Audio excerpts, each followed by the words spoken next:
Hey, good evening, everyone. Joseph? How is everybody? Joe, you there? Can you hear us? I hear you just fine. Can you hear me okay? Yes. We have you, well, you saw the agenda, so we'll just leave you kind of hanging tight here until your portion, okay?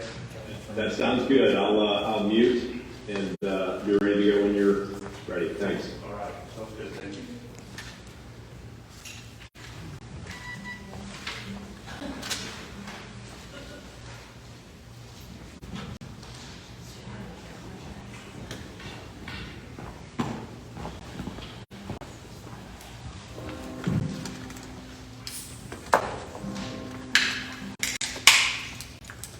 We're still waiting on Ronnie. He's walking through the door right there.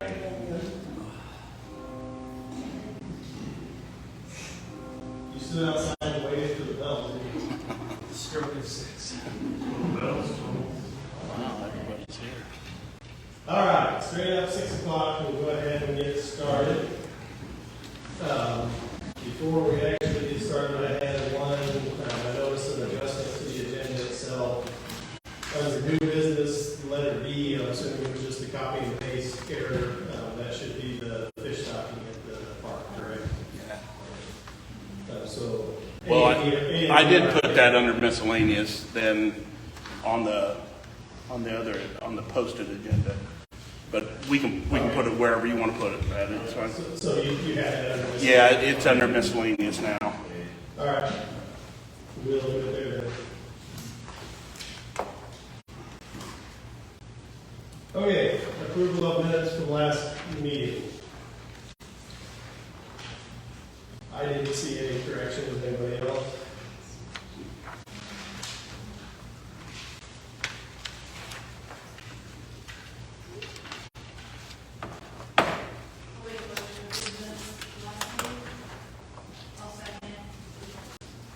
Motion a second. Any discussion?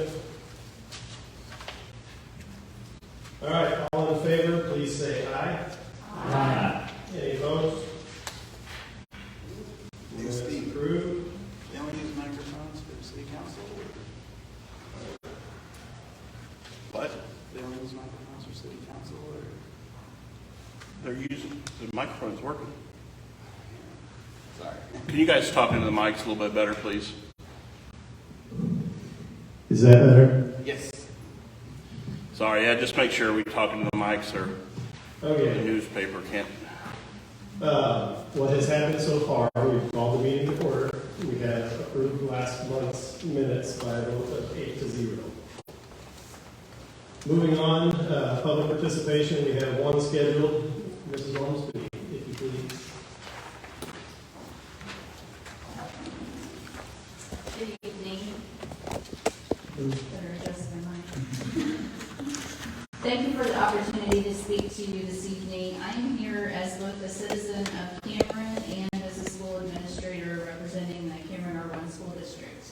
I wanted to express my desire and the need for playground equipment replacement at Recreation Park.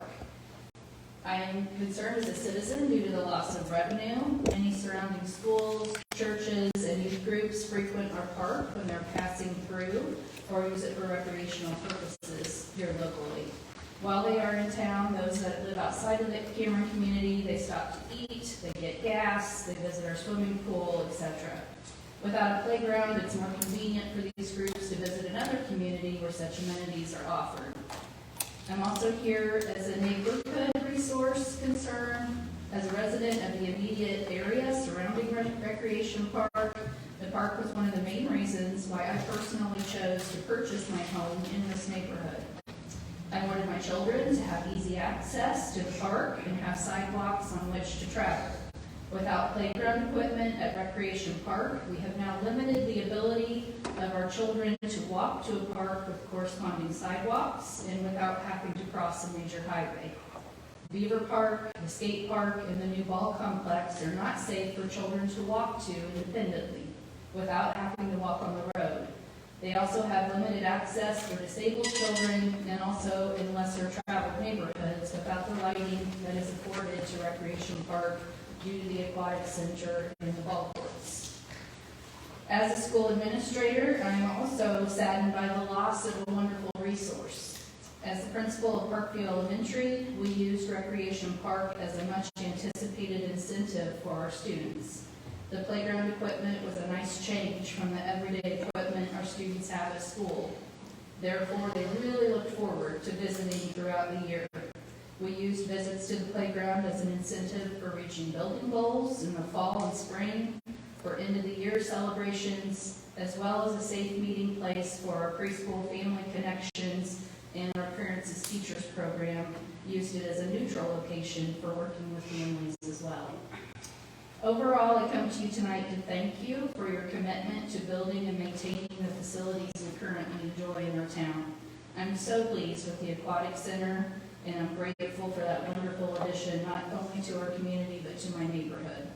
My intent in coming tonight is to simply share my observations as a citizen and as a school leader, and express my hope that the Park Board and the City Council can work together to devise a plan for replacing the equipment that was removed.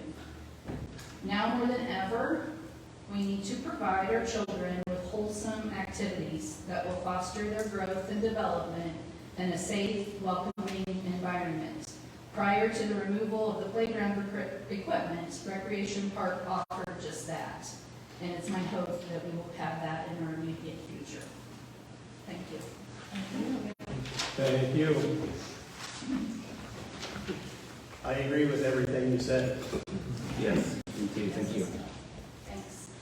When we moved to town, the playgrounds around town, the abundance of equipment was one of the factors that led to us moving to Cameron as opposed to somewhere else also. It's quite a loss. I think we really need to think about it. So I would say from my perspective, the timing of that playground equipment removal coincided very closely with the major projects that we've had ongoing. So I have not yet pushed as hard as I would have liked to see that replaced, just because we're dedicating time and priorities elsewhere right now. But I'm very hopeful that very soon we'll be back to a place where we can readdress that and hopefully make something positive happen in that space. I appreciate it. Thank you. Anybody else? Comments? Any other public participation tonight? Moving on, park and pool management. I believe this will be via Zoom.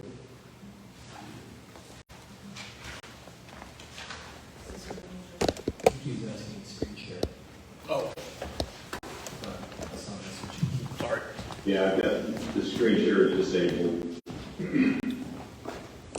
And I'm sorry that everybody has to look at that picture of my face. It's not a pretty sight. It's a nice picture.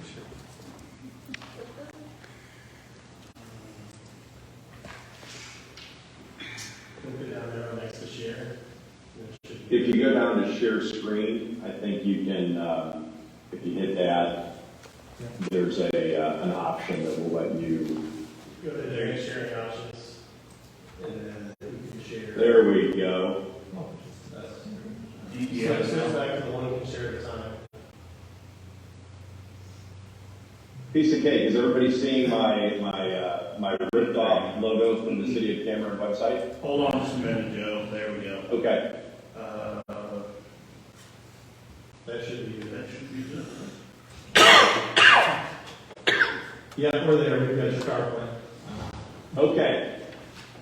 Very good. Well, thank you very much, everyone, for the opportunity to be with you tonight.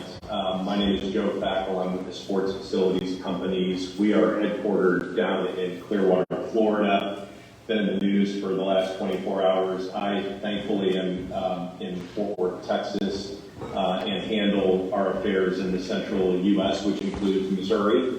As I told Steve and the group earlier, in earlier conversations, I also have roots in Missouri. I'm a graduate of the University of Missouri. Very proud of that. I don't know how proud of that I'll be on Saturday night when we play Georgia.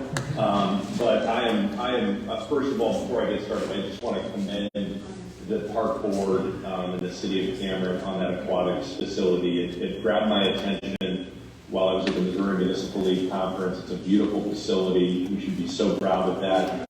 I live in a city of 1 million people. We don't have anything that even comes close to that. So kudos to you on that. And then the exciting addition of the outdoor complex is really impressive as well. So what I want to do is give you an overview of our company, kind of talk to you about how we work with communities as it relates to operating these facilities. But I'm going to start with our mission, which we are incredibly proud of and which gets my 1,500 teammates at the sports facilities companies out of bed in the morning, and that is to improve the health and economic vitality of the communities that we serve through sport, recreation, wellness, event, and entertainment facilities.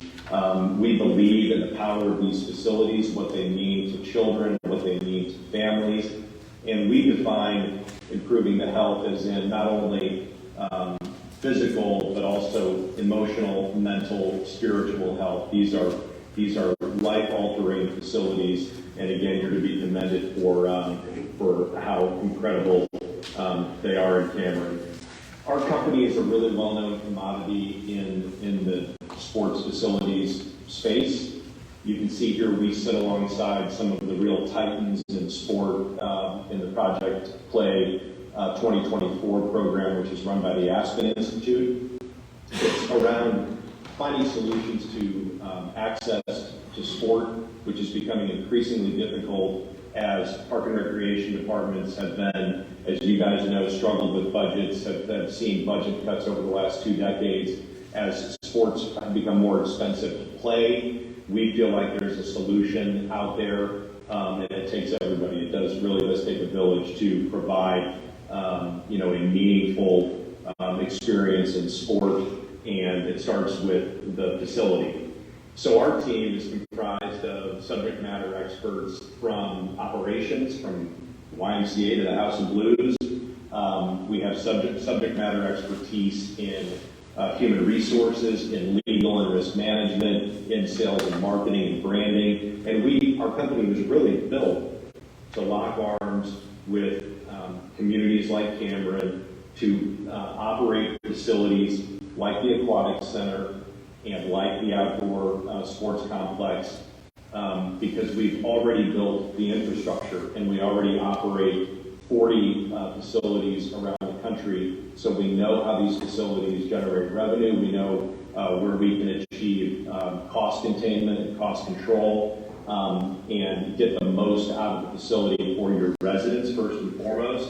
And then as the woman before me so eloquently put it, the people that are driving through town that are going to stop at restaurants and fill their car up with gasoline, these facilities, when operated really well, can generate a lot of economic impact.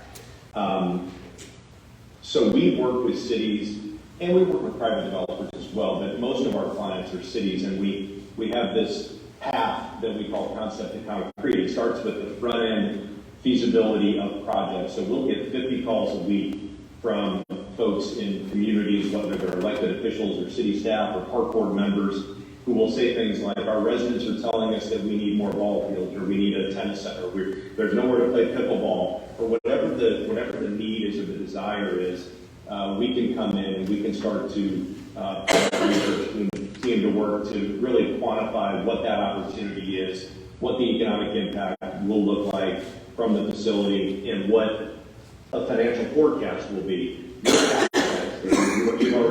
You've already done that for your aquatics facility. Obviously, it's online, but again, you've probably already done that for your outdoor complex as well. So you don't need us there. You don't need us in the middle, because that revolves more around the design of the facility and the procurement of sports-related equipment. You're kind of at number 7. We're talking about startup operational development, the daily operations, and then making sure that the facilities run at an optimal performance level. We can support every step of the way, and what we're all about is making sure that this massive investment that you're putting in the city's facilities are operating efficiently, serving the needs of the residents, and making sure that when people come to Cameron, they have a really good experience. They want to come back again and again and again. So the Sports Facilities Companies operates a network, we call it the SF Network. It's right now 40 venues of all shapes and sizes. I was looking through our portfolio. We've got a couple of facilities on the aquatic side that are pretty comparable to yours, a little bit older, but Pelican Bay, which is in Edmond, Oklahoma, is a facility that we operate for the city of Edmond. We've got aquatics at Sand Mountain Park in Albertville, Alabama. We operate an outdoor complex in Pecos, Texas, called Cycle and Ballparks, which is five ball fields. That's the visual that you're seeing here on the screen. So it ranges from facilities like that all the way up to the Hoover Met Complex outside of Birmingham, Alabama, which is a 200-acre complex that includes a 10,000-seat baseball stadium. They also play Hoover High School football there. It includes the Finley Center, which is a 140,000 square foot indoor complex. They've got a tennis center. They've got diamonds. They've got long fields. They've got everything under the sun, and we operate that as well. And what is great about our network is we can leverage relationships with organizations, event rights holders, tournament directors, and we can fill up new facilities as they come online. Because if an event rights holder wants certain dates at Ballparks of America in Branson, we're going to make sure that they take other dates at the Cameron Sports Complex as well. So that's how we'll leverage those relationships to fill the outdoor venue. We've also got proprietary tools and technologies that we've built to make these things run more efficiently. So we've got a ticketing platform, we've got a hotel platform, we've got a database of talent, we've got a full marketing team that will build a brand and activate a brand. We've got vendors and partners that service these facilities. So everything that you would need to operate, whether it's the aquatics or whether it's the outdoor, we've built that infrastructure and can plug and play. And I made a comment last week with Stephen and the team that we kind of dropped in like SEAL Team 6 and just started getting stuff done. These facilities don't just open full. We would typically spend between 12 and 18 months during the we call pre-opening, where we're building the brand, we're putting together the hiring a general manager, we're putting together the operational organization and structure, we're procuring software and making sure that whatever accounting software you use at the city will work with ours, and setting up all the legal organization and, I mean, everything that goes into that. We've got a pre-opening timeline that has, I think, 625 individual tasks that we've got to complete before the facility even opens.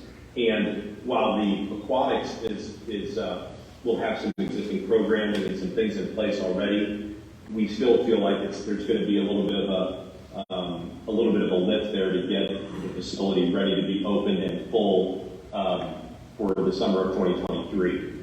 So, on this map, where we operate these facilities, we're heavy in the southeast and Midwest. We've got a couple we've got one in Missouri that's Ballparks of America down in Branson, which if you've never been down there, it's I consider it the most creative, adaptive reuse of a dead shopping center you'll ever see. It's an incredible facility. Number 20 there in the middle, that is Blue Hawk, which is going to come online down in Overland Park in 2023. It's a 250,000 square foot indoor facility. It'll have a turf training facility. It'll have a NCAA regulation ice rink. It'll have a restaurant. It'll have a sports performance area. It'll have a family entertainment center. So again, some of these are really, really big facilities that are really complicated to operate, and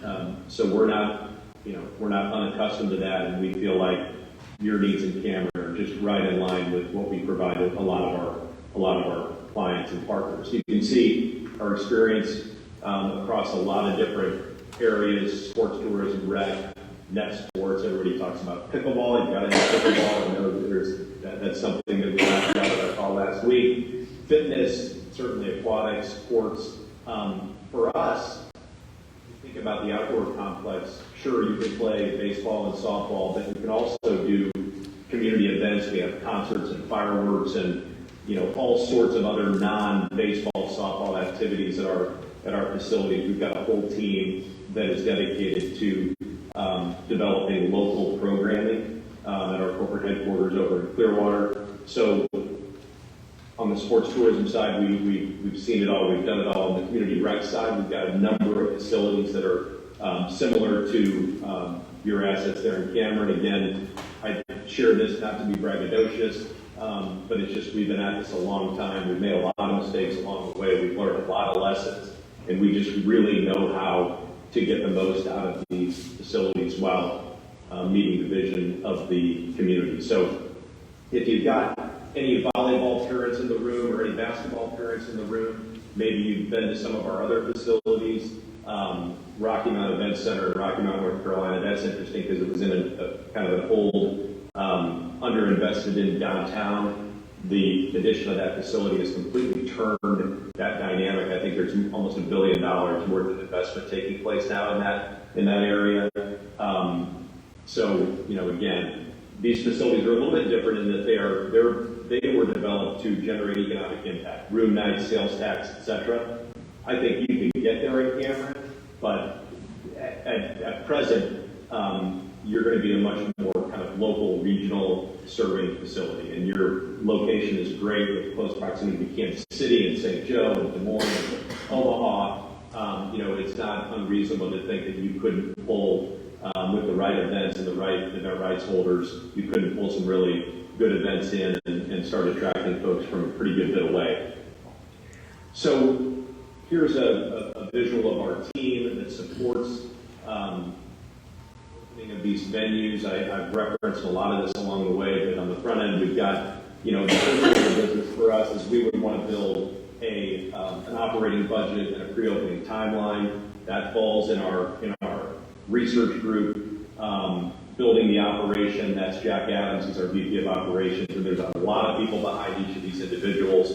We've got accounting and finance and setting up all the reporting, branding and marketing. That's really important. It's not enough to just kind of hang your shingle out there and say we're open for business. I mean, if you look at our SF network, all of those brands that we've developed have been done by Ashley Whitaker, who's our VP of marketing, and her team. We basically have an agency in-house that does all the design, all the marketing strategy, brand development. We've got a national events partner that recruits those events. We've got a human resources department that's really robust. Legal and risk management, you've got to make sure that you've got the insurance and all of the risk mitigation tools in place and negotiating really good contracts with vendors and event rights holders and everybody else that's going to be coming into the facility. And then Donald Enstrom and his team on the local programming side. So, we've got it all covered for you, but you don't have to deal with all those people. The way we've set up our structure is we have an account executive between the client and our operational team. So you don't have to make 10 different phone calls. You call your account executive, and they're the conduit for all the conversations that you would need to have with our 1,500 team members that are going to support these two facilities. So that is an overview of kind of structurally how we're set up. On the event side, we hosted more than 25 million guests at our facilities in 2021, generated more than $250 million in economic impact. Those are not numbers generated by us. Those are generated by convention and visitors bureaus that we work with using their own economic impact models. You can see through some of the visuals, again, it's not just about sports and recreation. This is, we've held prom after parties, we've held birthday parties, bar mitzvahs, quinceanera, you name it, we can use these facilities for a lot of different things. For us, it's about getting the right partners and the right events in the right venue to make sure that we're driving really good results for the facility. And again, this is just more examples of other uses for these facilities, whether it's the parking lot, whether it's putting a protective tarp down over the ball fields and having an event or a fundraiser or a prom or whatever it would be. We've done it all in our facilities. We hosted COVID-19 vaccinations in every parking lot and every facility that we operate. So we're able to bring all of that experience and we'll make sure that there's a lot of different creative ways to use the facility. And for us, it's about something for everyone. We know that you're building this for your residents, and we want to make sure that we hit on that very important point, making sure that during the week and during the weeknights, it's available and open to everybody. And then on the weekend, it's more about kind of tournaments and events and things where we're going to try to bring folks in from outside of Cameron to spend their money and spend their time. So, whether it's summer camps, sports tournaments, local programming, community celebrations, leagues, various aquatics programming that we do. And again, even the parking lot, we want to have fun. We want to have a safe environment. We want to have a facility that you can be proud of. And they can, again, make sure that the vision that you've got for these facilities is being met. So that's a very quick overview of our company and how we're set up and how we operate. I'm happy to answer any questions, address any comments, thoughts, concerns that you have as it relates to our experience, our background, or anything that we've proposed. Yeah, I've got a couple questions. In the print packet that we have here, and maybe I just missed it in the PowerPoint, there's a proposed compensation section. Could you elaborate on that just a little bit? Yeah, so the way we're set up is we have pre-opening services. That's everything that we do ahead of the venue's opening. And typically, that is, for any facility that we would work with, that's a pretty hard cost of around $350,000. For this particular case, because we've got a facility that already has some programming, already has some things in place in the aquatics center, we feel like we can achieve the maximum results and open those facilities full at $400,000 mark. Now that is a fee that is paid on a monthly basis. So if we're 10 months from opening, you don't write a $400,000 check. We invoice monthly for however many months we're dividing by pre-opening. And typically we would, in most cases, we're 12 to 18 months out before pre-opening, so we don't have as long of a runway in Cameron for the outdoor piece, but that covers all of the infrastructure that I walked you through, and getting it ready for pre-opening. And then we are a monthly fixed management fee model. And for the two venues in Cameron, we've got about $25,000 a month. Typically, we do 10-year engagements right out of the gate. So $25,000 a month covers everything for us to operate those facilities, all aspects of those facilities. So I'll admit there's a little bit of a sticker shock there. So thinking in terms of like that $25,000 per month with respect to the swimming pool, would that include all expenses, all guard salaries, all of that sort of thing out of that? That's for both the outdoor sports complex and the aquatic center. I guess I'm asking if included in the aquatic center portion of that, if that would cover, if there would be additional financial responsibility on the part of the city, like if we would have to pay staff salaries on top of that, or if all of the staff salaries, all the lifeguard positions, all of that are expected to be covered. We would pass through the salaries and all of the hourly employees to the operational budget, and then our fee is on top of that. So our goal in every engagement is to provide value above and beyond our fee. And we've got a great track record of doing that. I would encourage you I can provide some references that you can talk with about what we deliver. But I get it. It's a lot of money. But I know that aquatic center is not an inexpensive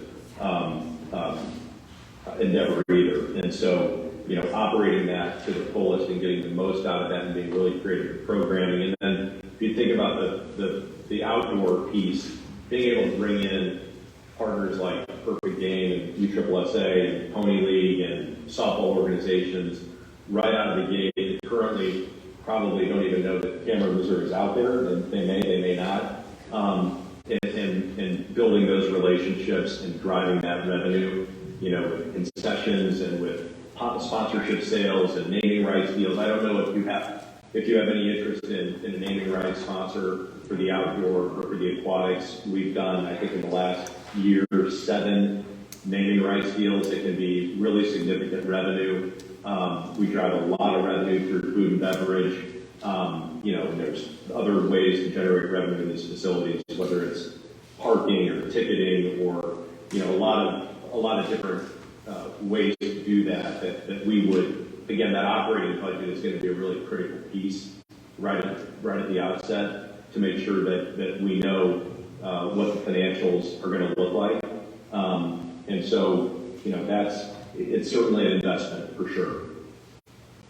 Do you have any examples of results, financially for cities, or what kind of impact it's made in a certain arena, I guess? Or Yeah, that's a good question. So the reality is a lot of our clients develop these facilities understanding that they are going to be a loss leader, right? They're either going to generate economic impact, they're going to serve local residents, and then in the more it's a little bit more rare that we have a private investor that's looking for a return on investment.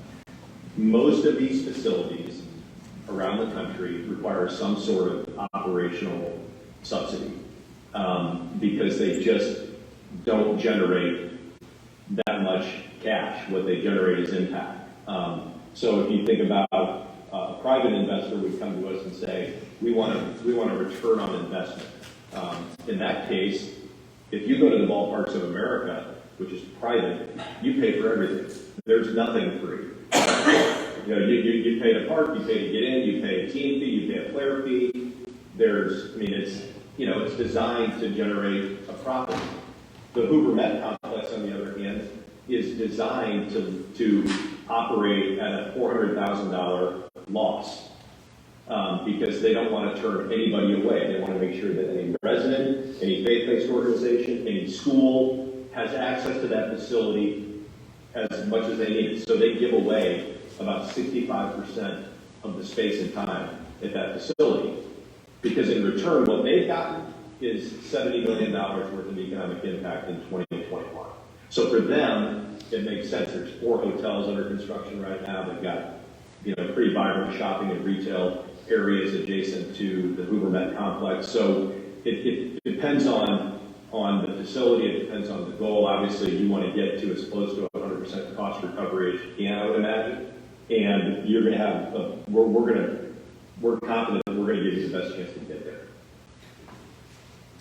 But a lot of the facilities you've gone through appear to be larger complexes than what we have. What's the smallest outdoor complex that you guys manage?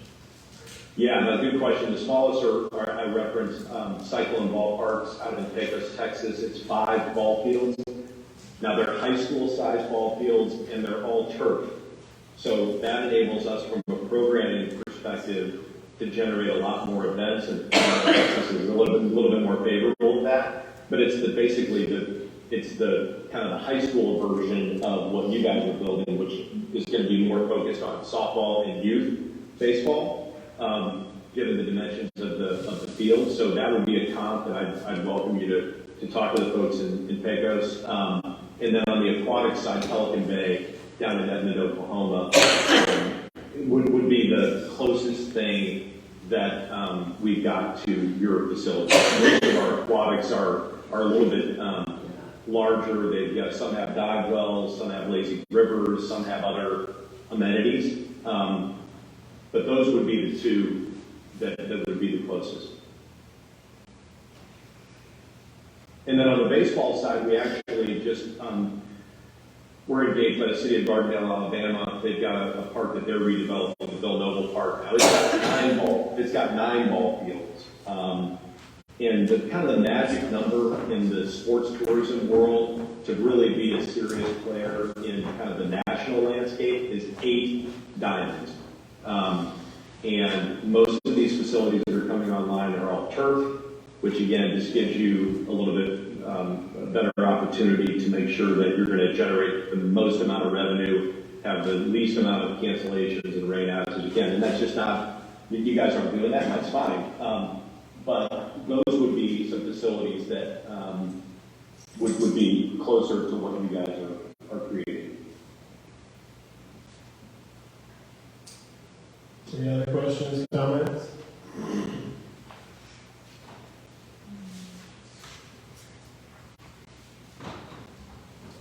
Well, thank you very much, Joseph. It's an interesting thing to think about. Like I said, or alluded to at least earlier, my concern would be that financially it might be priced a little bit out of our ballpark, wasn't very much intended. Yeah, it's certainly worthy of discussion and exploration to see if there is a way to make ends meet on that.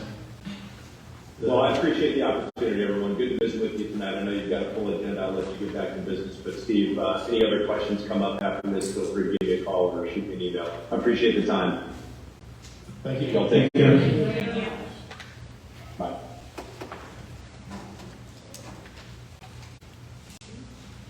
Any other comments, discussions on that topic? Yeah, the topic in general, I would say, since we're on it. Yeah, I mean, I agree that we need someone to get the tournaments in there. You know, you mentioned the US, the U-Trip, whatever, the ball leagues to get the tournaments in there. We need that. Just not sure how we get. That's a lot of money. And I'm not saying it wouldn't be worth it. I'm not saying it wouldn't generate the There might be, parking lots. Yeah, I'm not saying it wouldn't. there might be other options out there that are like this on a smaller scale that are needs. I'm all for this. And then having someone that does both, I think is And another bonus. just looking at a potential alternative for this dollar amount at $25,000 a month, that's potentially multiple staff people. Local. To do it in-house locally as opposed to paying that out. Like hiring someone to. Yeah, if we wanted to look at this type of money, the benefit to this type of setup is that we already have that established national network. Right. But at the same time, my biggest concern with this type of financial investment in management and bringing in tournaments is I would rather not see the focus of our complex be bringing in a tournament so much as making sure that it's readily available and affordable for the local use.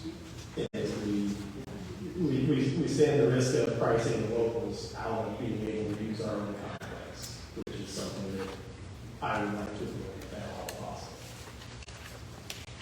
Yeah. What the intended use is of building the entire complex. So, And looking through a lot of the photos, the examples that he had given, a lot of those look like they're more tourism driven as opposed to local use driven. Yeah, I think the vision, it has a bigger vision for like, not just the parks, but for the whole city. It's like, they want to drive restaurants and hotels and things like that. Just, it seems like a bigger thing than just managing parks. Yeah. And that certainly is a potential benefit of that extra money is bringing in the national exposure, which, But it's a big investment to solve. Well, if we're looking to drive tons of people into Cameron, that maybe we should look at it, but we're just looking at get some trends. yeah, I think We should have to be. just strictly dollars and cents, I don't see any way that we could make this price point work. It would have to be, I mean, at least just with Parks and Rec. But we just don't simply don't have the funds to do that. I love the idea. Yeah. else on facilities management? All right, we'll jump on to financial report. Steve, I assume that's you. Yeah, I mean, Carmen couldn't be here this evening, so you guys had in your packet, have all the reports, kind of where we are today. I've got a couple of specific questions on there. The first one is on the tax income. I'm looking at the 8-cent sales tax line item. It shows a year-to-date of 360,000. That's typically around 180. I was wondering how that. It seems like it just doubled somehow, and I was just curious if that was what the story was behind that. And I will print off that one page. I'm not sure where it's at in the packet. 20-61-367 sales tax. I'm looking at 12-1003. It's like the first page of the financial report.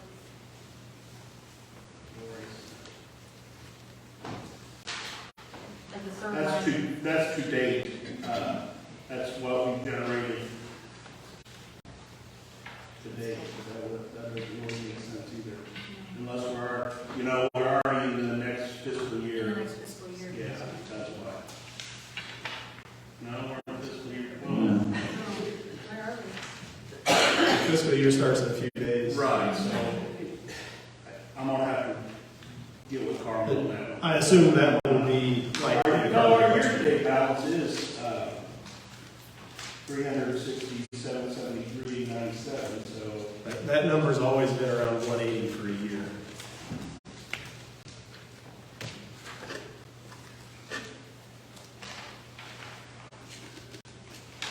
We can follow up with Carmen on that. Yeah, I'm gonna have to follow up with Carmen on that one, because you're right, I don't know, unless.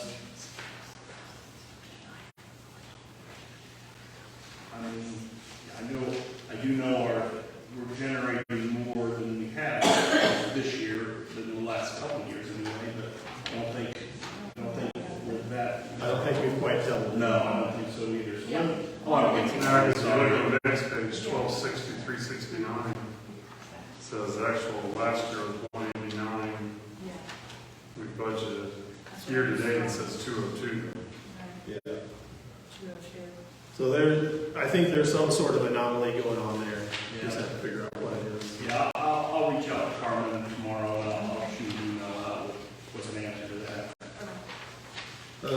Next question I've got, it's on page 23 of the PowerPoint packet. Make it easy that way. There's 125,000 listed for streetlights and electric transformer, and that's, I looked through some past reports, and that's been in there. I was curious what that is. Well, when we put, I believe that is when we put the lights at Rec Park years ago.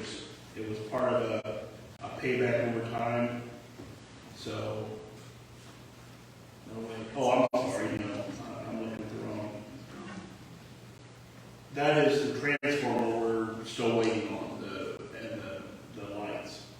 So For the that's, new ballpark, yeah, for the new complex, that's what we still. The road lights coming in. The road lights coming in, the street lights. those should have been, I thought, included in the bid package. They were in the drawings. It is, and that's what's listed here. I guess I thought it was included in the 4.3 Herner contract at the top. No, I don't believe so. Oh. I'm gonna have to get with Carmen on that one too, so, Yeah, because the street lights, everything. I know the transformer wasn't though, because that was the holdup, that's why we're still waiting on the transformer because of, we didn't really get it ordered till like 6 months ago. And so that I know that was some agreement with Public Works and utilities, or parts and utilities, that kind of slipped through somehow, so we were late getting it ordered. But it's ordered, but so I know that wasn't part of the original Herner contract. Now, the streetlights, I'm not sure about. Yeah, and that may just come down to labeling of that line item is a little off. Right. Yeah, if you would clarify what that 125 number is? My guess is that is just the transformers. I do think the street lights were included, but I'll have to clarify with Carmen for sure. Okay, yeah, if you would please. And then the last question I had, 2 lines down, the direct purchase items, last month that was at 155. Well, several months ago it was at the 280 number, and then it went down to 155, and then now it's gone back up to 280. Well, Any idea where that came in? not exactly. Okay. If you would clarify that also. I'll get with Carmen on all these 3 and just send it out via email. Okay. Other questions, comments on the financial report? I guess I did have a couple other things that, find my paper here.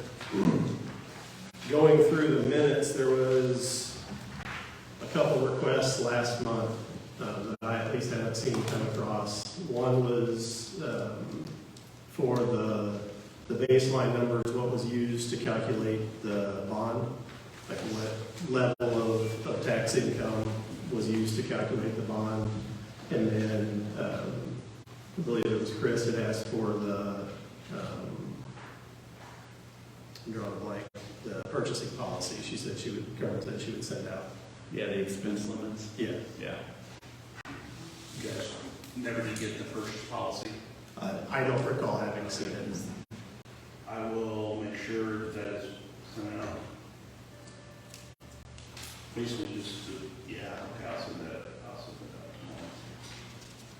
tomorrow. And the level of tax, that's definitely a Carmen question. Yeah, and Carmen said that was a bond company question, and she was going to reach out to them and ask for that. She did reach out. I did get clarification, and this is good news, that the funds still that we haven't used for the pool construction can be diverted to the park. So that's huge. Very good. So, and I think she just got that information like yesterday. So That'll cover the first year of the management contract. or it'll cover phase 2 of the LFT upgrade. That is very good news. Very good news. That is good. Awesome. That was What was my it, question. what was Chris's question? I wasn't here last time. What the, Purchase limits for personnel. The staff purchasing policy, what the, It's roughly something like this, just as a ballpark. Director level can spend up to $7,000. $15,000. City manager can approve anything from 15 and below. Anything over 15 to, I believe, 250 requires, city manager, city council, bid specs, all those things, and anything over that requires council, manager, bid specs, governor. governor, I don't know. But I can verify. that's kind of just the, 5,000 to 7,000 is what I remember. yeah, I think they've upped it. It's up to, it's been up to. It's 7,000, I know it's 7,000 director level, 15,000 manager level. Anything over 15,000 requires city council involvement, so Right. just as a ballpark. Okay. Now that's all I've got on the financial report. Anybody else? All right. Did you say something? No, that was our question, was the funds. What was the change order 5? Was that was $97,000? Was that electrical, soccer fields, or? That was the electrical service to the soccer field lights, the running the wires.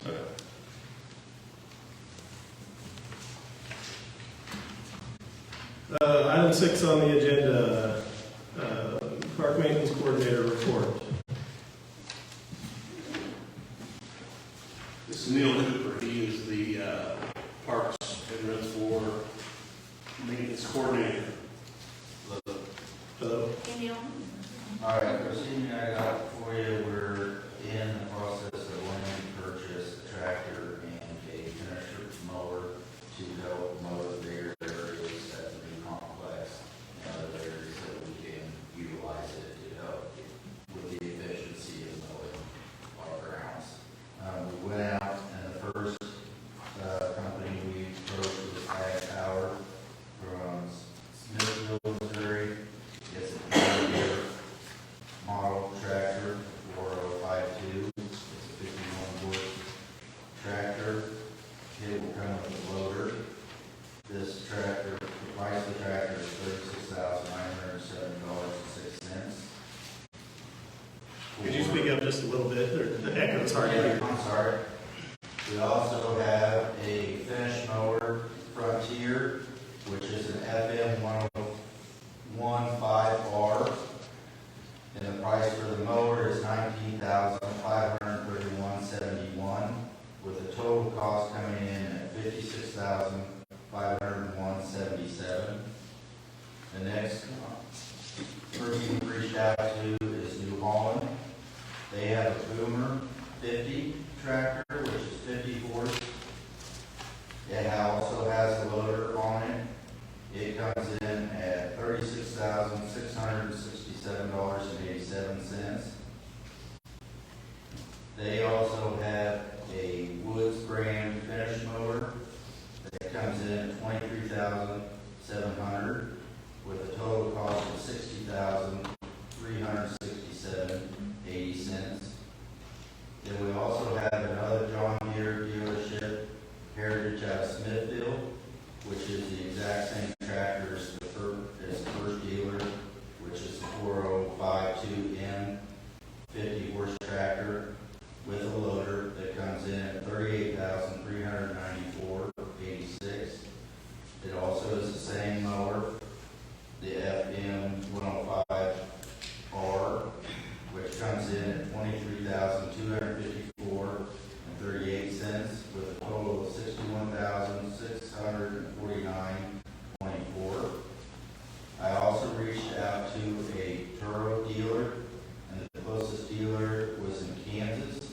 This machine here is actually a 15-foot wide, but it's actually a mower itself. It's not a tractor and a mower like the other ones are. But they come in at $120,000 for that piece of equipment. I also reached out to Parkland on Case IH tractor and mower. They said they are not able to get us a tractor to make mower by spring. It would be this time next year or maybe a little bit longer before they could even get one available. They also carry the Kubota. Is also who I went through them and had them check on Kubota. It was the same situation with the Kubota tractor and mower. Is there any questions? And then you had another one come in? What's Yeah, that? Yeah, no, you Oh, did. sorry. That's it. The other one?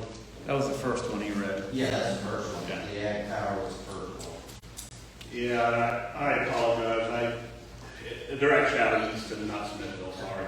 Oh, that's what I was Like I said, that's the one that came in like at 4:30 today, so it was scrambling around.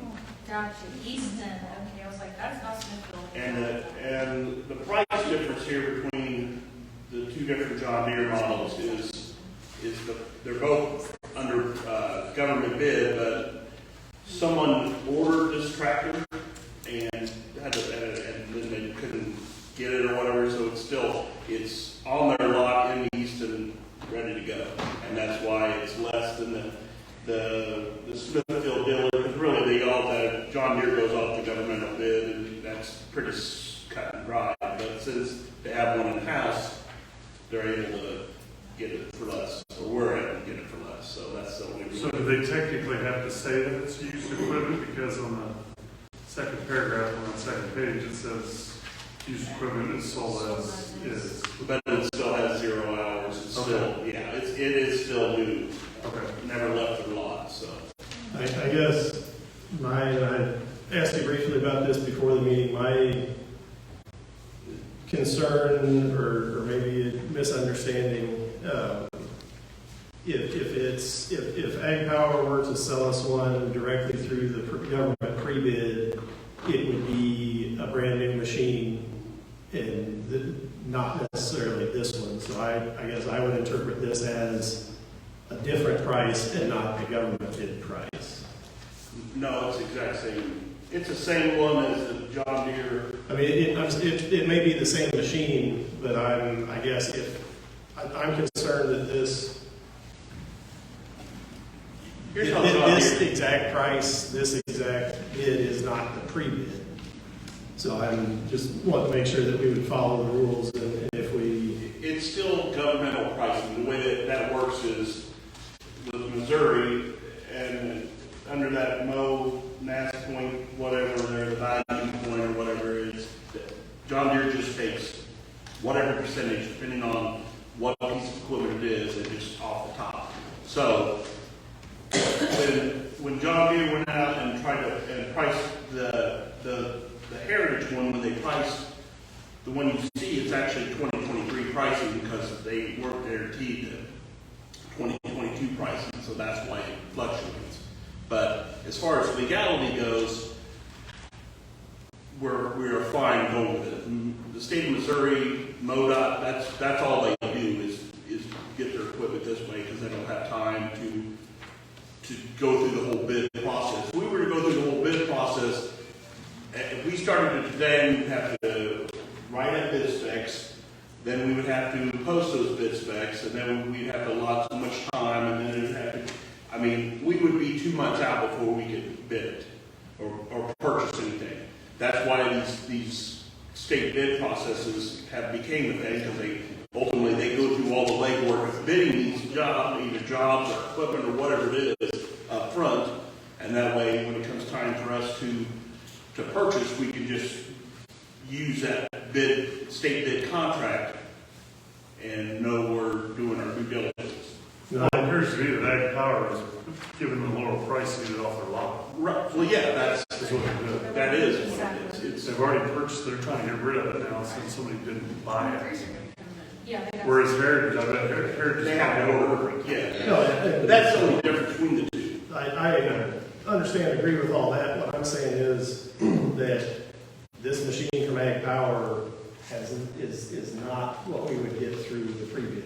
It's a used machine without a warranty. Where if we call Ag Power and say we want to buy from this. No, I asked that question. Steve said it's a brand new machine. Does it have a warranty? Yes. It does. It has the manufacturer warranty. They didn't. Yeah.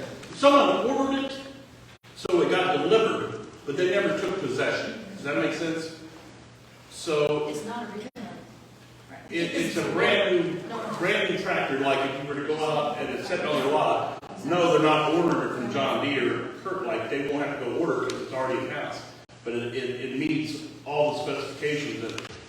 They just don't want to sit on it since they've already paid for it. It's sitting on their lot.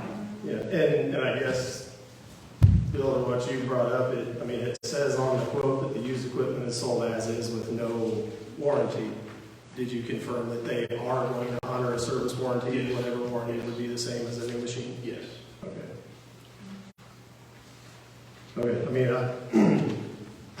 I certainly like the lesser price. I just want to make sure that we're following the proper rules that we're supposed to be. Right.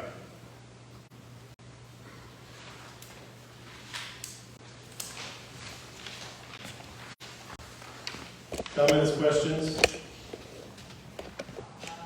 think it makes sense to get the one that's available and, we don't, we can have and cheaper. The only thing that could be something we could think about, because before we got this last bid in, we were actually leaning towards the New Holland. Sorry, I didn't mean to jump in here.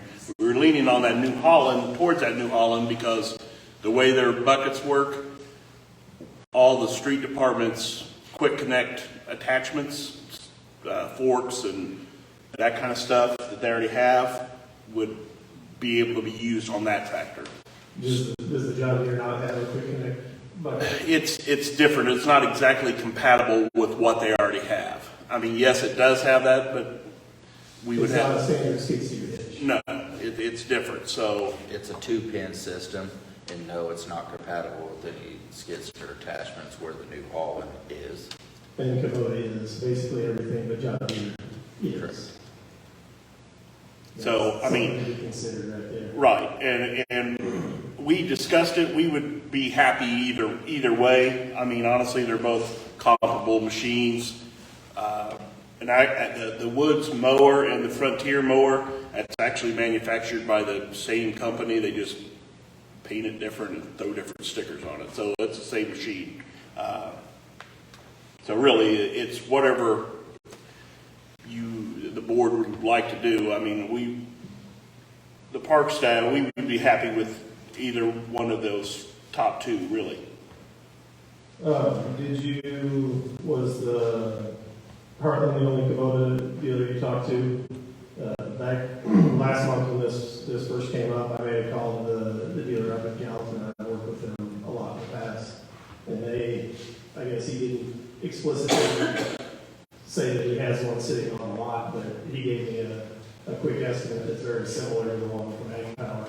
And thinking in terms of the compatibility of the attachments, how important is that? The one attachment that I can see we would use the most would be a set of pallet forks, to be honest.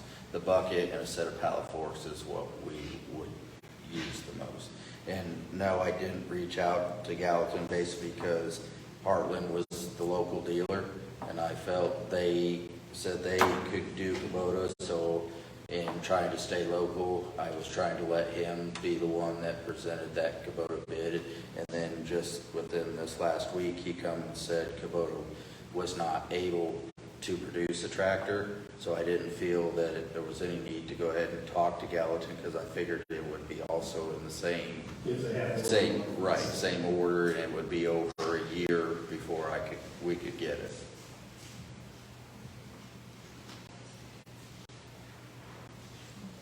Want to take a look real quick and see? You said pallet forks would be the only other attachment you thought that you? The bucket which comes with it and a set of pallet forks would be the main two attachments that would be used the absolute most. But there are, that skid steer and the turf groomer or the soil conditioner, that's hydraulically. That's hydraulic, and I don't believe this loader will have hydraulic ports on the loader itself to run an actual attachment that takes hydraulics to actually make the component move.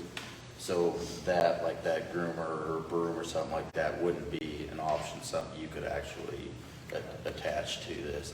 This tractor we'd have accessible on the rear end for PTO driven and hydraulic on the back. So if in the future some reason we end up finding like a plug machine to help maintenance the turf and stuff like that, want something like that, they make those for the rear of the tractor, which would be acceptable. That's something we could look down the line. I don't believe we're planning something that size yet. How long is the warranty on the John Deere's? The John Deere warranty is 6 years or 200,000 powertrain warranty. What about the New Holland? The New Holland is a 2-year bumper to bumper and a 6-year powertrain warranty on them. Can you say that first number again? Is it 10 years? The New Holland? The New Holland is a 2-year bumper to bumper. 2 years. And it's a 6-year powertrain. And the John Deere was a 6-year, 2,000-hour powertrain warranty. So no bumper to bumper at all. Right. And looking at if we did, it looks like the difference in cost would very easily cover the cost of buying pallet forks if you needed a set of pallet forks. Yes. Then you wouldn't have to worry about moving pallet forks, they would be with the machine. Right. And I wouldn't have to borrow them from the other department that way either. The Ag Power was just thrown in. We could always ask. Well, we could ask. I would feel, I talked to Marty just before the meeting, but I didn't clarify completely on the warranty side of it, so whatever you guys decide, I will, obviously, we want that John Deere warranty to come with a new piece of equipment. I'm assuming since it's new, it would have that new warranty, but if not, then I think we'd have to throw that bit out because it wouldn't be apples to apples at that point. I don't have my cell phone, or I'd call him now, but that he's at a ball game. I've already bothered him once. Any other comments, discussion? What about availability of the John Deere? The top one is sitting in Easton right now. We could take position at it. We have commitment from both New Holland, from Woods, or from Fry's and Heritage that we could have it by spring, by the next cutting season. So we didn't ask Toro because, you know, it's a $120,000 lawnmower. And the No one, bucket or anything, but not to interrupt you, Steve, but the one on like the New Holland and the Heritage, basically they said the reason they could have it by spring is they have already pre-ordered these mowers to come in, and if we would just get tagged for this mower that's already on order, where down when we got the issue with Kubota and the Case tractor is nothing has been ordered at this point at all. So it would be starting from right now ordering it, and that's how John Deere and the New Holland, like I said, they're already in the process of having it ordered. We would just get the first one to come in. And even having it ordered doesn't necessarily mean anything. So the fact that there's one sitting on a lot, Right. that's the only one we can guarantee will be in by spring. Yes. that's another, I mean, besides the price point, that's a real good, I mean, it's sitting there ready to go. We could take possession this fall, you know, if we wanted to.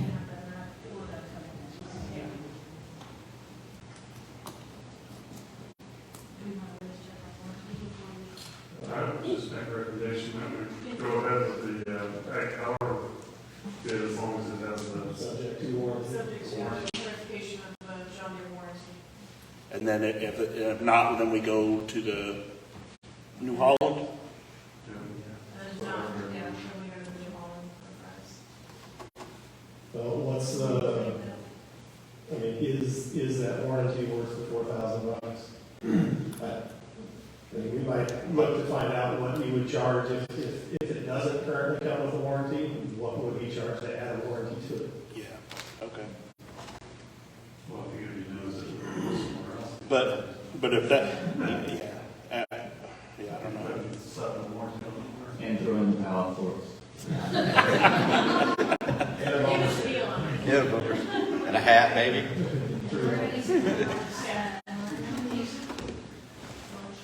So is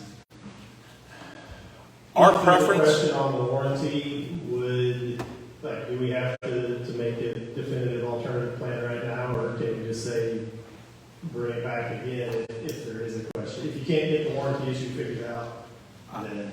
I would rather leave here having answers so we could get the ball rolling one way or the other. You know, especially if we have to start an order process, even though, you know, like Neil said, it's already kind of been pre-ordered. I would rather, and like I said, if we have to buy a warranty, it still might be worth going that direction, knowing that it's in-house. Now, I can't tell you what that would cost additionally. Well, it's got 0 miles.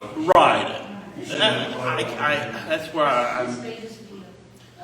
Just whatever prints out every single. It should. That's what I'm thinking, because it says new. It should have factory. It should have factory. I'll be amazed if it comes back and they say, no, we won't have a warranty, because it hasn't rolled off their lot. It's 0 hours. John Deere should honor the warranty just like it's new. I would agree with that, but I'd like to verify. Right, yeah, well, I will, but. I guess I'll make a motion that we purchase a tractor in the following order of preference. First being with the Ag Power quote, verifying that there is a warranty along with that. Second being purchase a warranty up to and not to exceed the cost of the John Deere or the New Holland quote. Third being purchase the New Holland. Did you track all that? I got it. Okay. Not enough, guys. On motion. I'll second. Got a motion and a second for what I just said. Any discussion?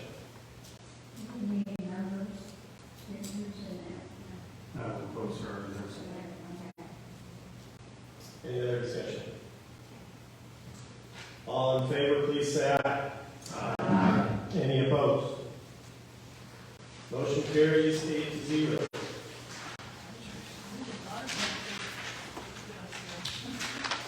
Before we move on, Neil, if you would, if I could put you on the spot, would you mind just introducing yourself a little bit? This is the kind of the first exposure we've had to the new maintenance foreman. I'm Neil Cooper. I have been with the city for about 10.5 years now. I just, like I said, recently moved over from another department to take this position. In my family reside here in Indiana. Do you have any questions? I don't think so. Welcome aboard. Thank you. All right, superintendent report. I'm gonna keep this short and sweet, since we have, just kind of an update on the construction at the Cameron Community Park in Old Somerville. Still shooting for spring completion, not really sure, we have some snags on the irrigation system, getting it constructed, getting it finalized, and can't really put down sod till the irrigation's in, so. But I've still got verbal confirmation that we will be ready by spring, so let's keep our fingers Are crossed. they having trouble getting parts or something for the irrigation or what? You know, I honestly don't know. I don't think so. I think it's just more of a timing thing. But they're working on I know they're working on the irrigation now. Obviously, we can't, as soon as the irrigation's in, then they're gonna come in with soil conditioner and prep again, go through weeds and the outfield and stuff, but, you know, Do they have a target date for sod at this point? yeah, 2 weeks ago. Do they have an updated target date? No. So, I mean, it's day to day.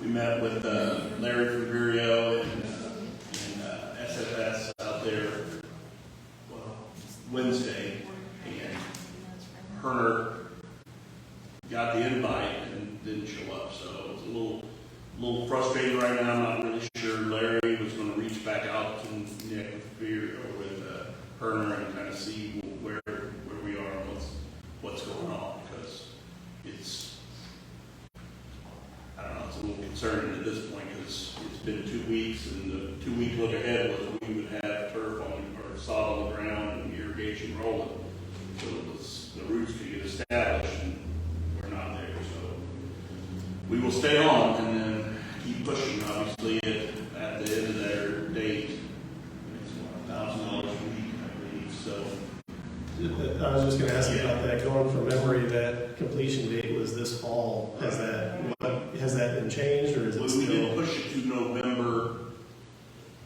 15th. So anything after that is $1,000 a week. So we're not going to do it again. Even if we get to then, that basically eliminates the potential for spring sports. Right. So I'm going to be calling daily to try to keep pushing. One thing it might be worth, instead of just saying we're shooting for spring, we're shooting for March 1st. Is there's a big difference between spring and when spring sports start. Right. Well, like you said, if we don't get the sod down now, like real soon, then we would be better off to put it down in the spring anyway, probably, honestly, than because it needs to get established for winter, really. So getting nervous about that. Yeah, me too. So that's where we are, unfortunately. I already brought up the fact that we can move the pool monies over, so we do need to be planning more in depth on the LWCF grant side of things. I know we're looking to have Steve Rasmus going to talk on scheduling a meeting, and then hopefully from that point, then we can have another meeting shortly thereafter to figure out exactly what that's going to look like. But I really feel like at this point, knowing we have the funding, we can just take that plan we already have in place and roll with it and get it. I also reached out to some folks that do the prefab restroom component, and that might be a quicker way to turn this thing around when we get to that. Price point's about the same as if we were have it constructed like standard construction, because last we looked, Vireo quoted us somewhere around, or Herner and Vireo spoke, and it was somewhere around 400 to 450,000 for a year-round restroom. Well, I think we could get a prefab for right around that price and have it set and installed and ready to go a lot quicker than, at least a lot quicker than our current construction teams getting things done. So that might be an option to look at once we get moving on to that phase. For 400,000, we're building a house. It's amazing. That's what it, with a small concession stand, men's and women's restroom, an area like a utility closet kind of thing, like all our restrooms have. That's crazy. 400,000. The lowest bid at Rec Park, or was or the Valley was, I don't know, was it 5 years ago? It was like 200. Yeah, that was remodeling that shell. I don't know. So that's where we'll have to look at that, and because it might be cost effective just to do a prefab. And they're really, speaking with Larry and Vireo, they use they work with other parks that have used them and had good success. So because they just bring them in, set them, hook up the plumbing, and whatever, and it's really turnkey.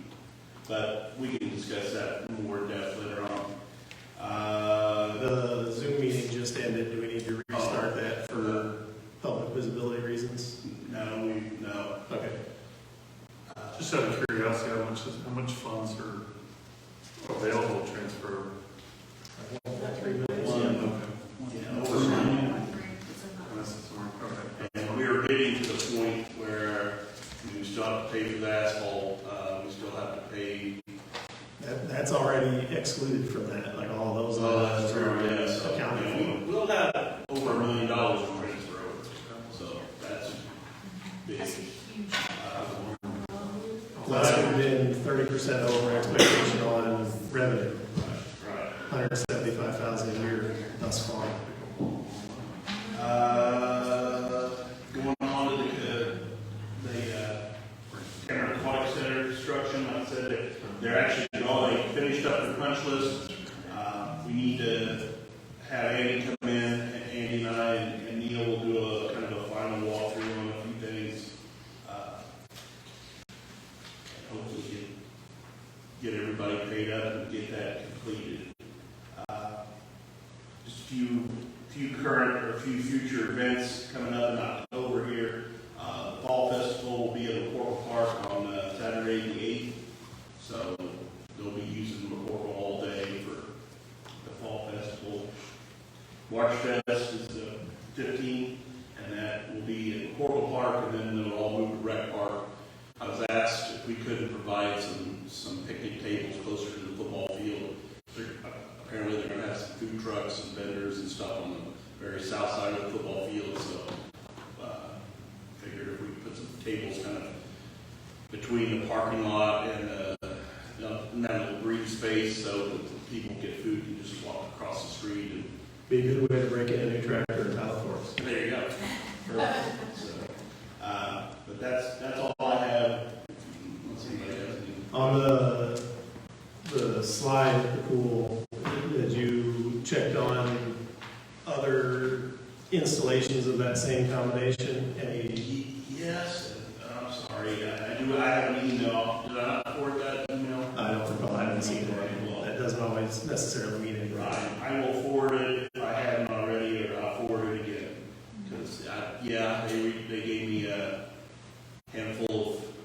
cities that had used that. I could have swore I forwarded it, but I don't. Had you follow up with any of them? No, Okay. not yet. If you would do that, please. Yeah. Do you know when they're gonna be testing lights at the ball fields anytime soon, or? No, they don't anytime soon because. Until the transformer? And until we get that transformer in, the only power, we had to run auxiliary, not auxiliary, but a secondary power line just to be able to hook up the irrigation. And that's the only power, so, and that's coming from A Street, basically. Until we get the transformer set, we don't have power at the concession stand or anywhere really, other than, and the only reason we ran that extra power was for irrigation, so we could get the sod down this fall. And now we're kind of. You need to start calling Nick, or? Yeah, You can. We have been on Nick. I don't want to get into all of the details of Nick conversations, but. Sooner is better on that side. I know you're very well aware of that. Right. Questions, comments for Steve? I have a question on the Quad Center. Are we going to do any kind of postseason report? Yes. As far as We just winterized week and a half ago. I'm coordinating a meeting with Steve Rasmussen, myself, and Midwest Blue Management officials to do like a post-season kind of. Yes, as soon as they close it up, we will have a definitive after action report and go through all of these details and give you the full report as well as the city council, so we will know how you may want to move forward. perfect. I feel like regardless of that outcome, we will need to bid next year's management group, whatever that needs to look like.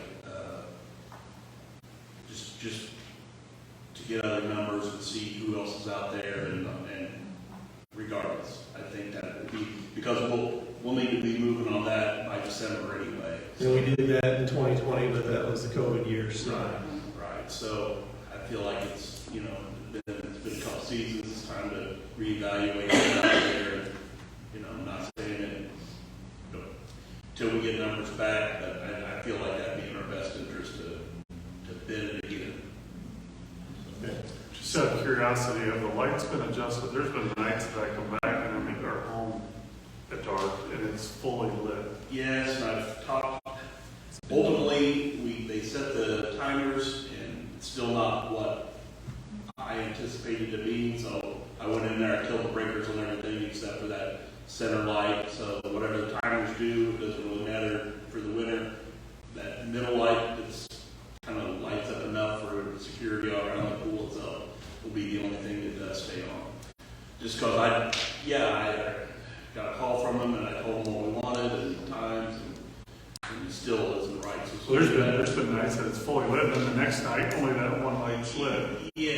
2 nights later, it's fully lit again. I'm like, Right. I was sitting there all game last week and I was like, I gotta do something about this. So I just killed the Sounds like breakers. they just messed up their day settings or something. Something, yeah, so.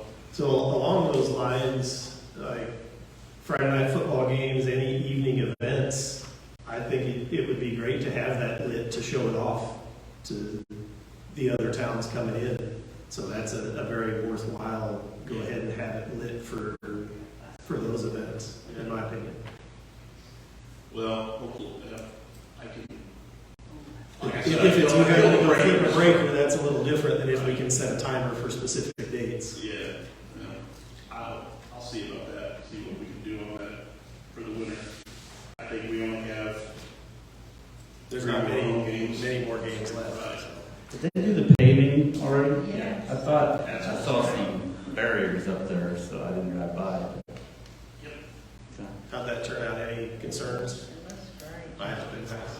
Little water main, but then that got repaired, and so hopefully, there's just that water main that's right next to the sidewalk, and something about the way the machine, at least it happened on the first, because I did it in phases, and it was like, put it out 3 inches, and then when they were rolling it in, it cracked it. So the water department got involved in that. Is there gonna be concern with water coming under the new surface and freeze thaw damage that way? Shouldn't be. Just because the water was coming up over the surface and down before it got fixed, so it wasn't like It's not like it made a big bubble, sort of thing. We do it in Missouri. right. Sorry, just another question on the follow-up report. Are they going to discuss, we had discussed during the season about adding additional space for private parties and stuff. Is that all going to be discussed at events and things like I'll make that? sure I bring that up again.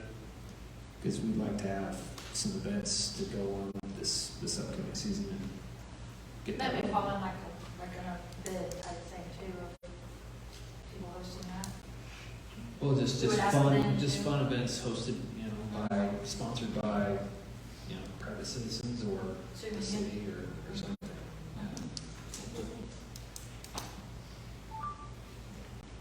I guess along those lines and some of the stuff, I was gonna bring this up later and there may be a spot for it, but there's a lot of planning updates, things with, I think less so at the pool, but a lot of items that need addressed at the park between new budget projects and basically taking stock of where we're at and making plans going forward.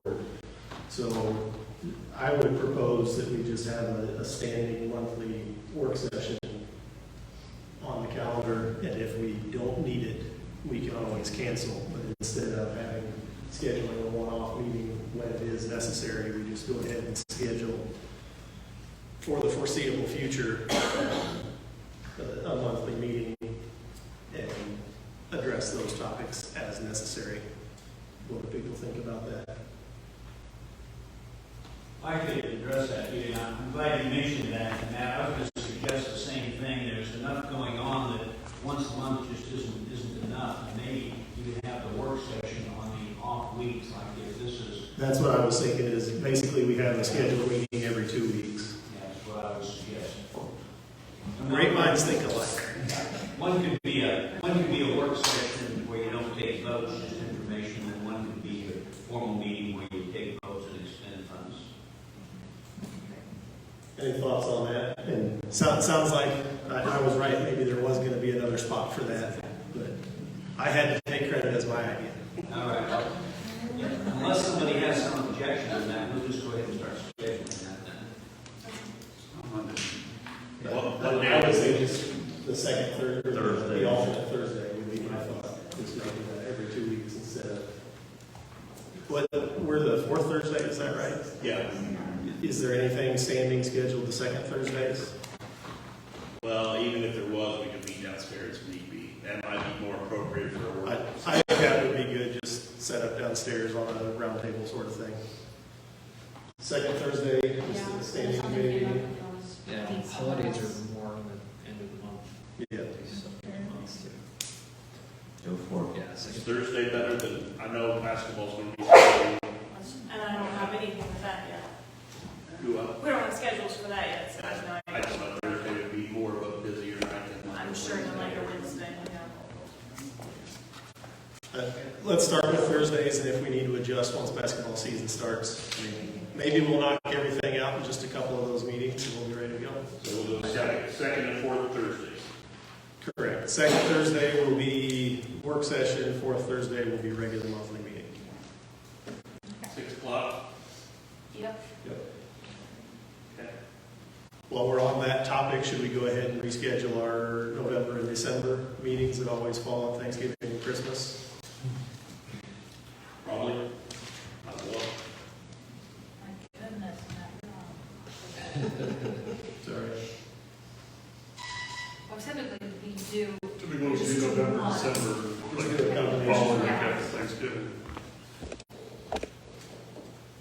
So should we just make that the December work session, turn that into the regular meeting?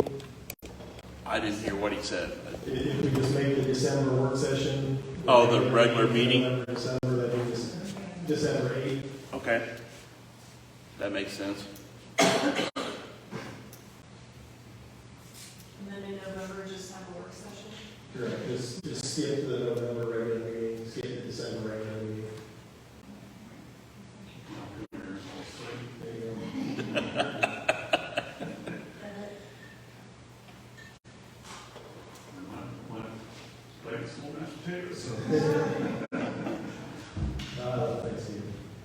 Okay, kind of got off topic there. Anything else for Steve on superintendent report? On the grade for the grading, is there any reason we can't go ahead and close that out? So we could go ahead and move forward with another one, or is it already closed out? We're working on, I know we've gotten some funds back. I don't know if we were already closed it out or not, but I'll look into that. Okay. But I do know we've received two payments on it, so, I just didn't know I'll where ask we were Patty. at with that, so. yeah, I'll ask Patty about it and see. Now anything else for Steve? All right, another Steve, city manager report. All right, thank you very much. And just by the strangest of coincidence, I was trying to schedule a joint meeting, and the first day that I think would work for everybody is Thursday the 13th at 6 p.m., which happens to be the second Thursday of the month, would be the first time you would have a work session. And I'm going to talk to the city council again on Monday, but I would like to see if this is a date that might work for all of you to have the joint meeting, and that could be our first work session. Would So Thursday the Thursday. 13th work? I've And got no conflict on the 13th. My concern would be we're setting ourselves up for a very long meeting. Pardon me? I said my concern would be we're setting ourselves up for a very long meeting. Well, If we dive into work session topics on that also. what you could do is you could just make it a shorter meeting and have another meeting the following week if you wanted to.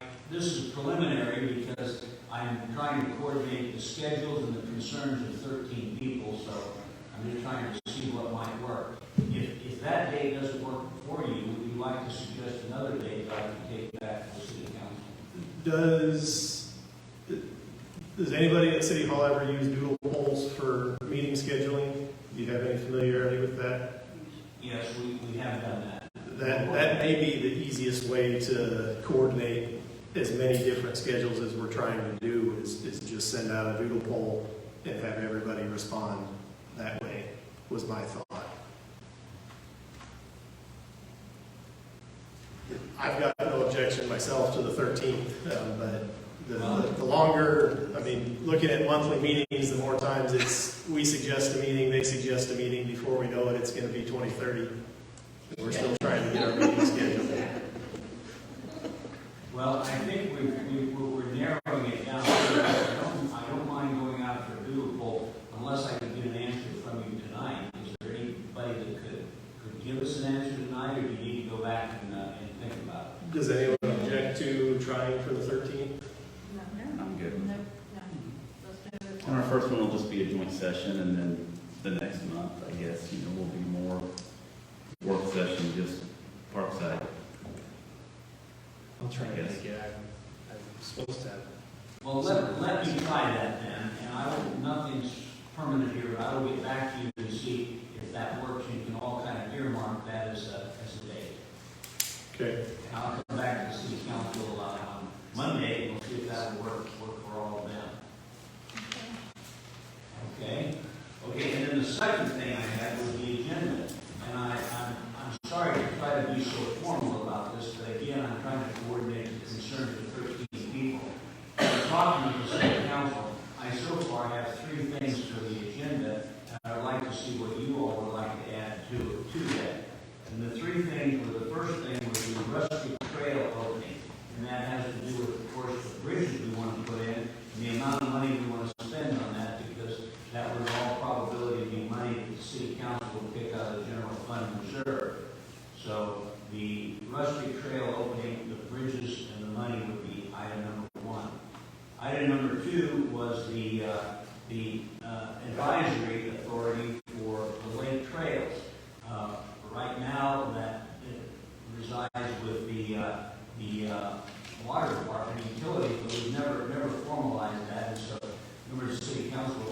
discuss that and determine who we were going to put responsibility for that. Is that going to go to the park board, or is it going to go to the utilities? They'd like to discuss that.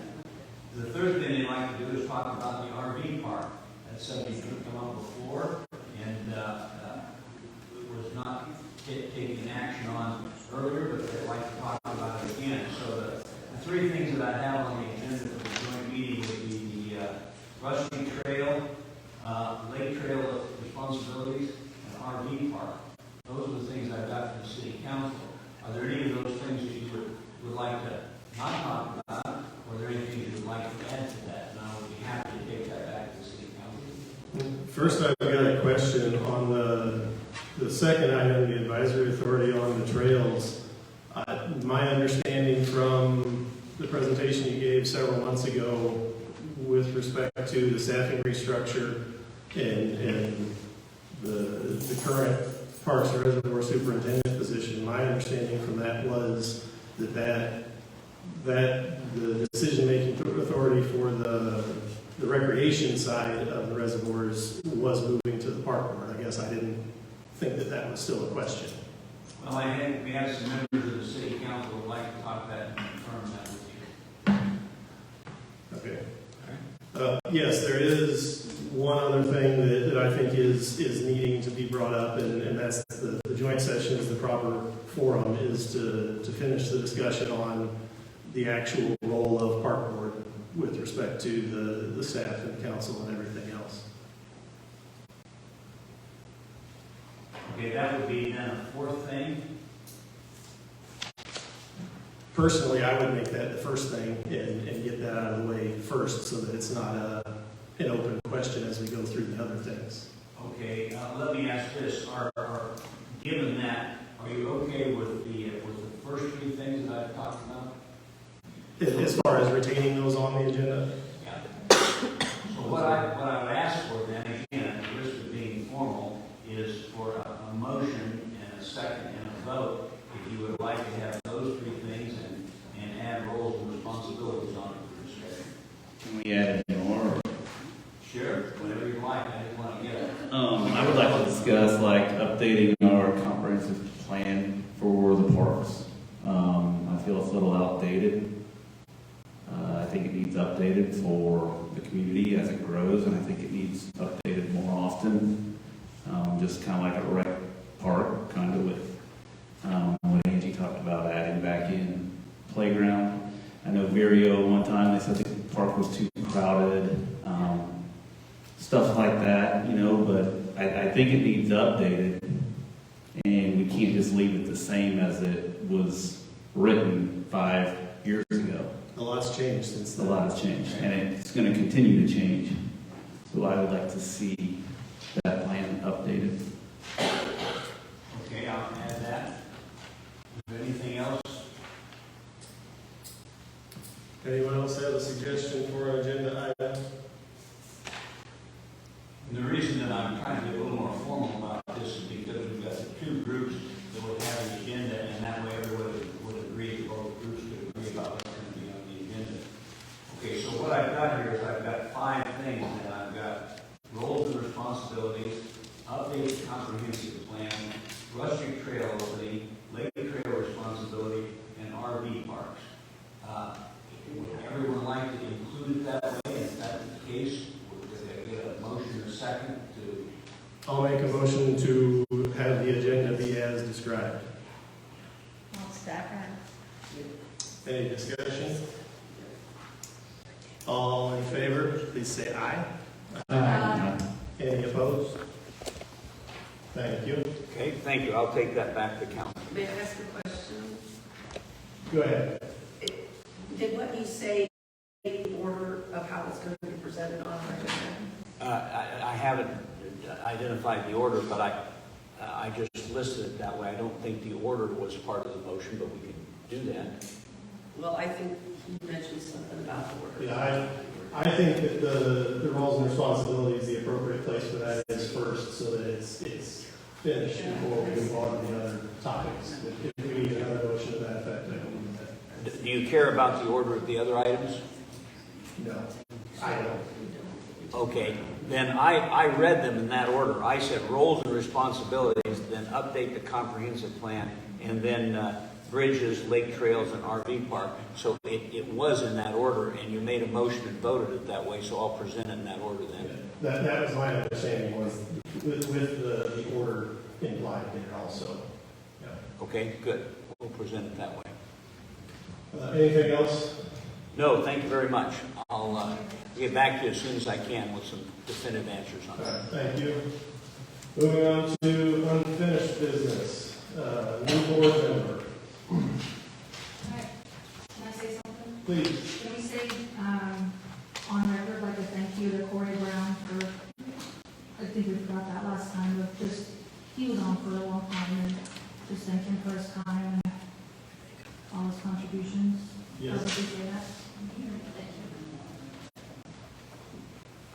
Yeah, so we find ourselves in a familiar predicament that most other boards in town don't have the luxury of. We have more applicants than spaces. I'm sorry? So we have one fewer person. Yeah. Is Kristen says So any conversation on the topic?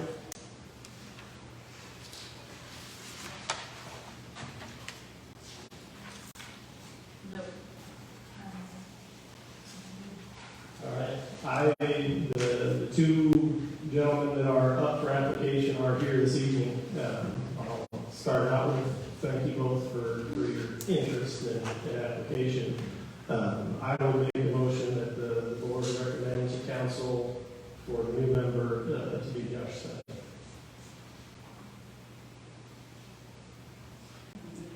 Yes, is there a second? I'll second that. Any discussion? All in favor, please say aye. Aye. Any opposed? Motion carries 8-0. Thank you both. Where did I jump? Moving on to new business. Matt? First topic, one of the, You want to make, well, obviously, he's aware of when the next meetings are going to be. Yeah, can we just, sorry about that, Matt. Can we, Josh, it won't be on this next council meeting because the packet went out today, but we'll get it on the next, so it'll be the third Monday of October. Sure. Sorry. no, good. The mock-ups of New business or unfinished business? new business, that was the unfinished business. Yeah. Real quick on the, says on the current members, term expires for the three of us. Crystal, me, and Chris, it says expires in June, it's highlighted. Yeah, I think that just hasn't been updated. Yeah, sorry. Oh, You guys, yeah, June in 3 years from now. That's the old. I just put it on there as a because it had everybody's names, and so sorry about that. Yeah. No, absolutely not. Yeah, that's a little dated. Sorry. All right, new business. The entry sign for the new park got eliminated at some point from the bid package. So this could be something that we bring up at one of the work sessions. I think that this might be a good opportunity with all the improvements that we've had. And one of the topics I know was addressed in the master plan was uniform signage across all parks. So this might be a good opportunity to get new signs everywhere as opposed to just at the new park. The signs are pretty rough. Yeah. I think it's definitely should be discussed. Is anyone opposed to addressing that through the scope of the work session meetings? No. That will be the plan. Second one is a duplicate there. The third one, C Chamber of Commerce has purchased a digital billboard on I-35. And they are including information about the community as a whole. They've currently got info about the trails, not just city trails, but local trails in the Cameron area. One of the other items, Josh Strong, the president of the Commerce Chamber, has reached out for an image, or if we have preference or anything we could provide for an image to use for the new park that they like to advertise on their sign. My thought was, and I mentioned this to Robbie the other day at school pickup, my thought was that an actual under construction photo would be a good thing, especially a drone photo that shows the scope of the whole project to show that it's, and I like that a lot better than just an artist rendering or a stock photo of somebody on a ball field. So, yeah. That was my next question, just the park or the pool? No, the park, the pool, the trail, they've already got some photos of the pool, and what Josh and I talked about is, it makes sense to include the pool while the weather's still warm. As we get into cold weather, shift over to other topics and bring the pool back in stronger in the spring. So does anybody have other thoughts on something we might, a different idea for photos we might want to include on that? So we have someone who's taking all those images or photos? He's speaking right now. I already took him today. That's what you were doing out there. Some good drone photos would be great. So if Robbie would volunteer to do that. Yeah. I don't have a drone, I can't jump it.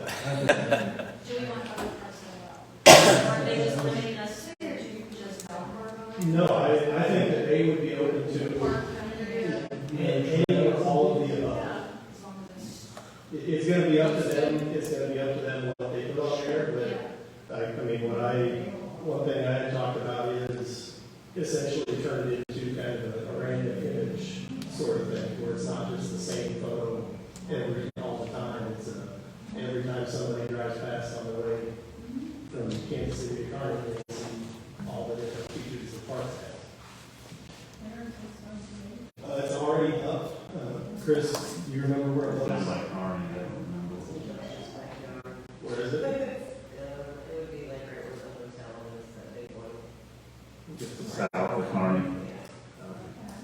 I haven't actually seen it myself. I drive by it every day and I don't see it, but You are not sure. I'm looking for the idiots coming on and. Don't make your photos too big. Along those lines, though, like we talked to the chamber too about eventually, I don't know if it will be usable, putting the digital billboard up to the north end of the park. Where that pool is, because that's so visible right there that, it would advertise the whole community, so. That can be a topic for work sessions, planning sessions. Okay, so just to clarify, is this drone only pictures, or are you talking about other, like, landscape of the parks? My initial thought was just a drone shot or two. If there's anything else that you think that you would like to take, by all means. And what Josh has told me, it's very easy for them to update and change photos. Yeah. So, And they put something on there like coming soon, Cameron, Missouri, or. yes, that's the idea there. Okay. So if as you're out there, if you want to take send me 40 photos, that's a good problem to have. Yeah. Okay.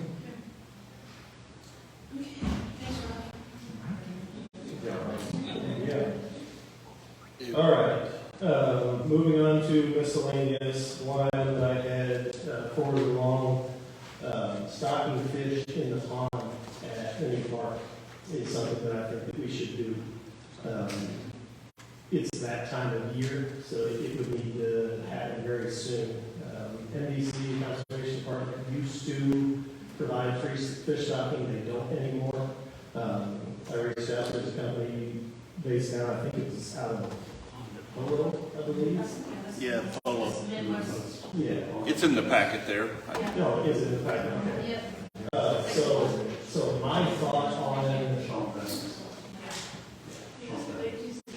my thought on what would be neat to do in that pond, it's a relatively small but deep structure, and that would be very well suited to a large bluegill.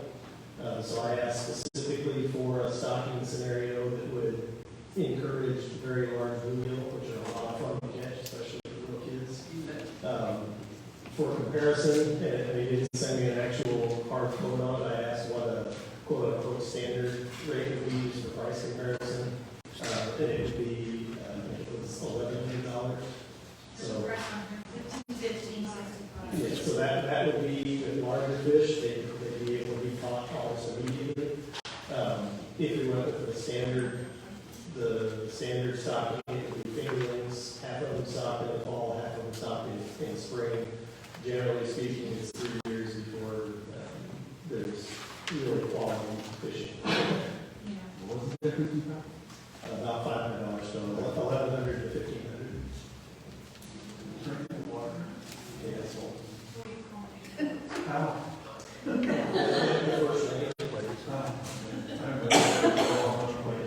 I mean, as soon as they built it, it was full. I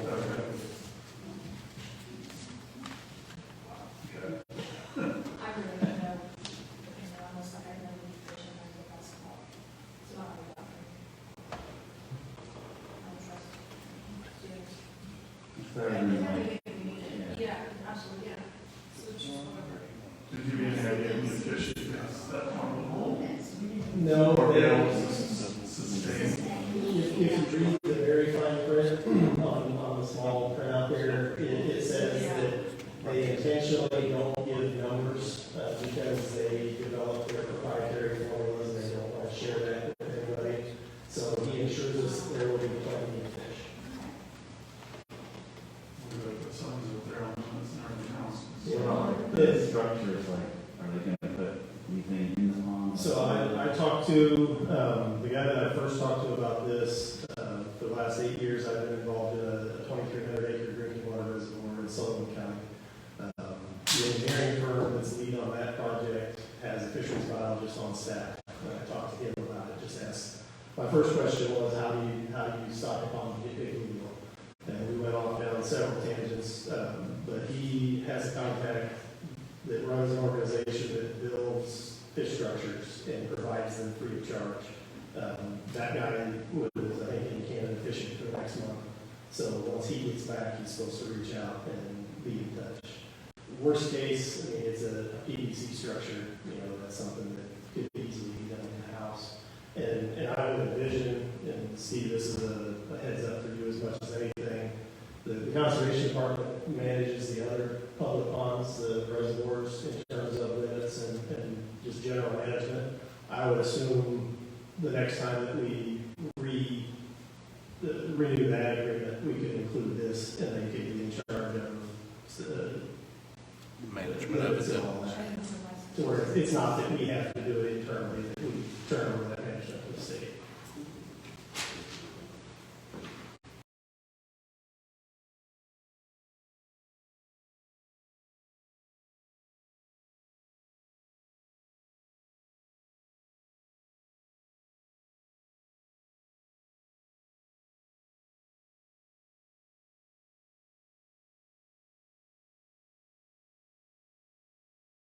It's not appreciated.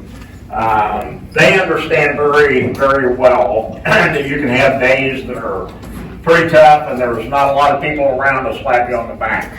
So anyway, they wanted to do this, and they had a lot of people step up in the community to fund this thing. These are the donors specifically for this event, and they did it just for you. In other words, these were not people who had made donations for anything other than this appreciation dinner. So if you ever see any of these people or know any of them, you might tell them thank you, because they did step forward to help you. And then on the food, we had a lot of great volunteers. I think on your table it shows the people that were involved. They cooked 55 slabs of ribs, so we're going to have some ribs left over tonight. But we had 3 people that did all the cooking: Charlie Carroll, Chad Foreman, and Gary Chandler. And they were very, very helpful. And then, of course, Barb O'Connor came in and did the baked beans. And then this lady sitting over here by herself did the coleslaw, Audrey Hartman. And so those people did a lot of work. I do want to have a shout out to a person that actually came up with this idea. He's back in the back there, Charlie Carroll. And Charlie came up with the idea to do this, and he organized it from start to finish, and he did a great job.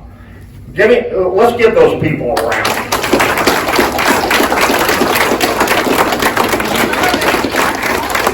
Anyway, again, they're very, very supportive of you.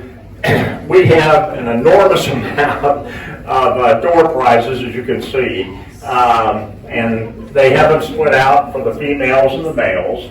We have some nice prizes that are out on the truck right now, the bed of the truck. We've got some barbecue grills and some other things. So please stick around for the drawings for the door prizes, because there'll be some really nice prizes. You're probably going to get back to your beanbag games, and that's wonderful. That's absolutely wonderful. So anyway, we appreciate you coming in and hope you have a good time. Thank you.